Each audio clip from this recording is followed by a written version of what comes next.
Before he was elected, Donald Trump committed himself to making sure Iran never got nuclear weapons. He also committed himself to not dragging America into any more of those forever wars. But those two commitments are not mutually exclusive. The question now being asked, though, is has Donald Trump changed his tune now the mullahs in Iran are on their knees? Trump hinted on his social media platform today that he might expand US involvement from eradicating the nuclear sites to achieving regime change. He wrote, and I quote, "It's not politically correct to use the term regime change, but if the current Iranian regime is unable to make Iran great again, why wouldn't there be a regime change?" Joining me now is foreign editor for The Australian, Greg Sheridan. Greg, can Trump resist the temptation to go beyond these limited targeted strikes and attempt to overthrow the Iranian regime completely? Well, great to be with you, James. Yeah, I think you don't want to get too caught up in Trump's tweets, really. This was the most limited action you could possibly take. I think the B-2 bombers were over Iran for 25 minutes. They delivered a crippling blow to the Fordo facility and to Natanz and to Isfahan, although that came from the submarines. Trump's administration all day was saying we're not interested in regime change. But of course, everybody would love regime behaviour to change. And if the Iranian people were able to, somehow or other get rid of the dictators who ruin their lives today and put in somebody more reasonable, that'd be great. But there's no sign at all. I mean, regime change means that you kill the leaders of the current regime or you capture them and you install somebody else. That's what the United States did with Iraq in 2003. There's not the slightest evidence that Trump or indeed Netanyahu plans anything like that.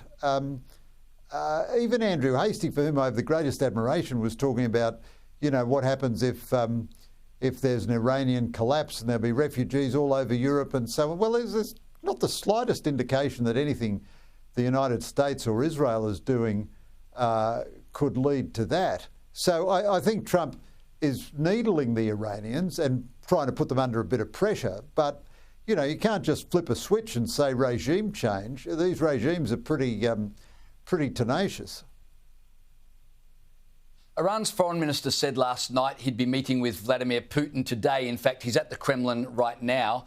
Meanwhile, Putin's Deputy Security Council head, Dmitry Medvedev, threatened that several nations would be prepared to supply Iran with nuclear weapons. What do you make of all of that? Well, it's a very disturbing statement indeed. I don't think it's literally true. So Medvedev has always been a kind of a glove puppet of Putin's. He was briefly president when Putin, was observing the rudiments of constitutional law and stood down because of term limits and became prime minister, and Medvedev was his puppet president. Since then, Medvedev has not been that influential at the heart of Russian government, and Putin uses him sometimes to say extreme things. Nonetheless, he is in the high in the Russian government, and this is an extraordinarily disturbing statement. I write about it in The Australian tomorrow. He also says that he seems to rip off all pretense that Iran had peaceful intentions with its nuclear program. He says the production of nuclear weapons now will not be affected by US strikes. So these are very strange statements. It is true that both Russia and China had helped Iran with its nuclear program previously. Certain key technologies, the converter, which converts uranium into highly enriched nuclear fuel, came from China. And I don't think China or Russia will give Iran nuclear warheads, but it could well give them, again, nuclear technology in order to hurt America. And we should always recognise the nature of the authoritarian regimes we're dealing with, Russia, China, North Korea and Iran. They help each other and they have a shared hatred of us. Well, you mentioned China. I wanted to ask you about them. How do the events of the past 24, 36 hours affect China's ambitions and the timing of any move they might make on Taiwan? Are these events connected at all? I think they are, and I think the effect is overall beneficial. It is likely that the Chinese will have to reconsider Trump's willingness to take military action. So there was this, I think the Financial Times has done us all a great favour by labelling Trump taco. You know, Trump always chickens out, meaning he always blusters, but then he pulls back from action right at the end with tariffs and with security. So Trump has busted open the taco proposition by taking very strong action against Iran. So that means the Chinese are going to have to recalibrate again. Would Trump take action if they took Greg, action on Taiwan? Sorry, Greg, I just need to interrupt you. For a second, Greg. We've actually got live pictures from the Kremlin with Iran's foreign minister meeting with Russian officials there and with Vladimir Putin. Let me just ask you about that for a second. How important is Iran's relationship with Russia? I note that Vladimir Putin was volunteering to be a negotiator between the US, Israel and Iran.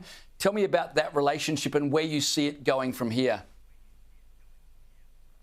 Well, Putin's, offer to be a mediator was just kind of a joke. I mean, as I say, you don't want to take the mad things that Putin and indeed Trump occasionally say too seriously.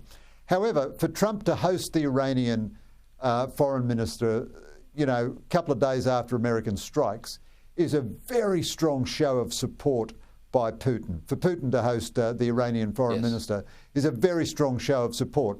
I think Putin and China both are very strong supporters of Iran. Putin has got drones and missiles from Iran, and both Iran and Russia survive economically by the trade they do with China. So these four authoritarian powers, including North Korea, they are a de facto alliance, and they are very helpful to each other. Yeah, indeed. And as you said, it's instructive that the first thing the Iranian foreign minister did after the American airstrikes was he went straight to the Kremlin. It is a concerning development. Greg Sheridan, a lot more to come on this, of course. Thanks for keeping us updated tonight.